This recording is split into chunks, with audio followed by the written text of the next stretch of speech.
Yeah, I haven't been able to talk to anybody about it. I've heard rumors, but I've been, had the Attorney General of the United States front of judiciary today, so I was spending time there.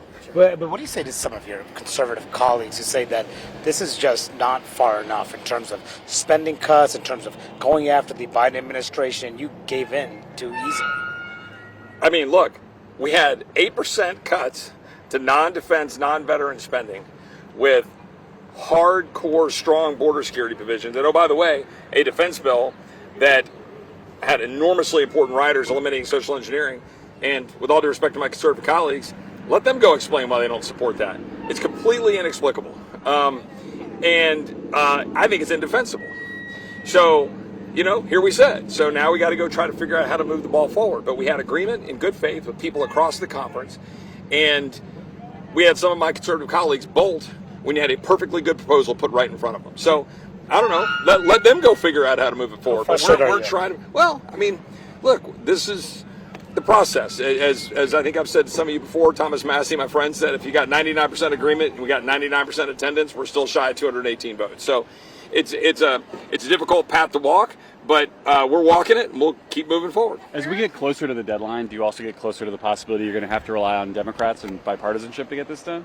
I mean, not me. I mean, look, I'm not going to go cut that deal. I mean, You'd rather see a shutdown. Let's go ride the horse and let's go get this done. We have a job to do. Let's go move it forward. But nobody should leave here without sitting down and let's meet and look each other in the eye about how we're going to move this forward.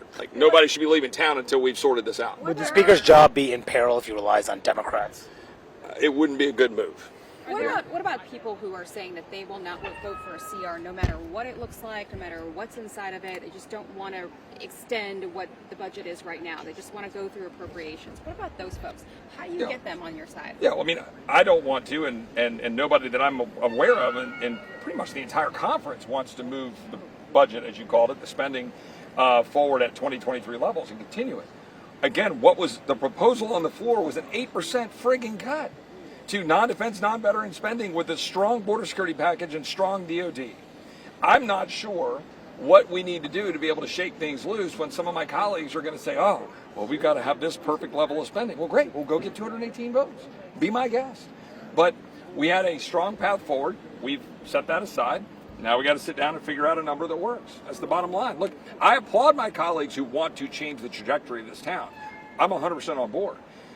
As I joked in conference yesterday, I mean, you can't put a bill that's going to cut spending enough for me on the floor that I won't vote for. I mean, I think everybody pretty much gets that. But okay, what does that give you? Right? You got to be able to actually get 218 votes. So that's what we're trying to work on. Do you have people who just won't take yes for an answer? I mean, you could go ask my colleagues.